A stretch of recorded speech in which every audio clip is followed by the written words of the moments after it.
Hello दोस्तों। Dinosaurs का नाम सुनते ही हमारे माइंड में टीरेक्स जैसे खतरनाक डायनासोर की इमेज बन जाती है। लेकिन क्या आप लोगों को पता है कि अभी तक 700 से भी अधिक डायनासोरों की प्रजातियों की खोज की जा चुकी है। पैलिएंटोलॉजिस्ट को पृथ्वी के ऑलमोस्ट हर कॉन्टिनेंट से डायनासोर्स के फॉसिल्स मिल चुके हैं। इन फॉसिल्स के आधार पर डायनासोरों की अलग अलग प्रजातियों की पहचान की गई है।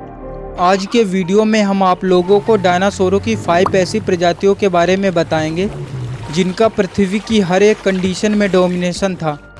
कुछ डायनासोर पानी में तैर सकते थे, कुछ हवा में उड़ सकते थे तथा कुछ डायनासोर जंगल में राज किया करते थे।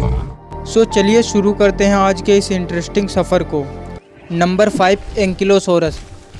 एंकिलोसोरस लेट क्रिटेशियस पीरियड में पाया जाने वाला एक हर्बीवोरस डायनासोर था। यह पूरी दुनिया में अपनी heavily armoured body and powerful tail के लिए जाना जाता है। इसकी back side bony plates and spikes से कवर थी, जो इसे किसी भी प्रेडेटर डायनासोर से प्रोटेक्शन प्रोवाइड करती थी। इसकी पूंछ के लास्ट में हथौड़े जैसा मजबूत स्ट्रक्चर था, जिसकी हेल्प से यह टीरेक्स जैसे खतरनाक डायनासोर को भी धूल चटा देता था। इसका बॉडी वेट काफ़ी ज़्यादा हाई होने के कारण ये बहुत ही स्लो चला करते थे, जिससे इन्हें किसी भी शिकारी डायनासोरों से खतरा बना रहता था। परंतु इन्हें नेचर ने चट्टान जैसा कठोर कवच प्रदान किया, जिसे भेद पाना किसी भी शिकारी डायनासोर के लिए नेक्स्ट टू इम्पॉसिबल था। नंबर 4, ब्रैकियोसोरस। ब्रैकियोसोरस एक जाइंट हर्बीवोरस डायनासोर था, जो लेट जुरासिक पीरियड के दौरान पृथ्वी पर रहा करता था। यह सोरोपोड फैमिली से बिलोंग करता था। यह अपनी लंबी गर्दन और पूंछ के लिए फेमस था। ब्रैकियोसोरस की लंबाई लगभग 3 स्कूल बसों के बराबर थी तथा इसकी ऊंचाई 3 मंजिला इमारत से भी ज़्यादा थी। इसका एस्टीमेट वजन लगभग 70 से 80 टन के आसपास था। यह कम्प्लीटली हर्बीवोरस डायनासोर था तथा इसकी डाइट पूरी तरीके से पेड़ पौधों और वनस्पतियों पर डिपेंड थी।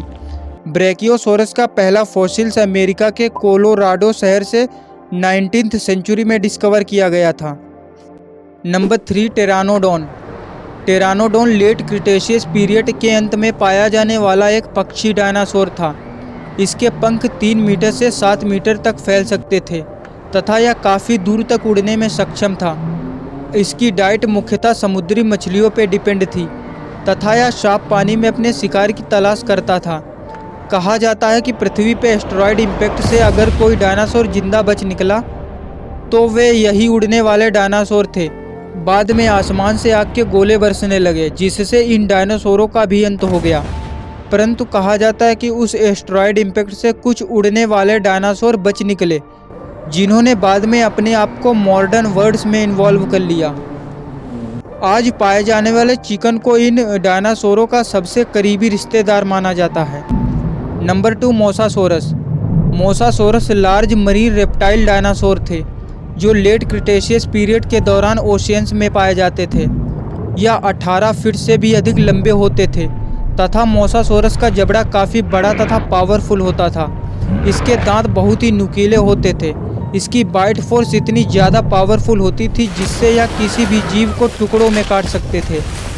इसकी लंबी पूंछ की वजह से यह काफ़ी तेज़ी से पानी में तैर सकते थे। ये समुद्र की छोटी बड़ी मछलियों तथा शार्क का भी शिकार किया करते थे।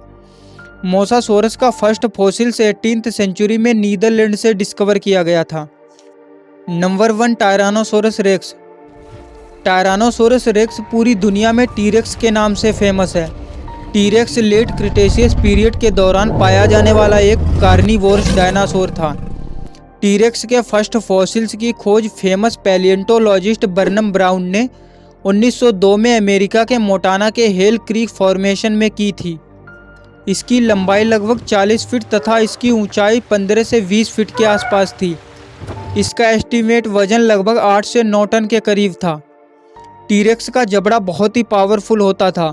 इसकी बाइट फोर्स इतनी ज़्यादा शक्तिशाली थी यह किसी भी जीव की हड्डियों को चकनाचूर कर सकता था। टीरेक्स डायनासोर के बारे में कई हॉलीवुड की मूवीज़ बनी हुई हैं, जिसमें इसके एग्रेसिव बिहेवियर को दर्शाया गया है। अगर आप लोगों को जानना है कि इस विशालकाय जीव का अंत पृथ्वी से कैसे हुआ, सो राइट साइड में शो हो रहे वीडियो पे क्लिक कीजिए। मैं आप लोगों से वहीं पे मिलूँगा। धन्यवाद।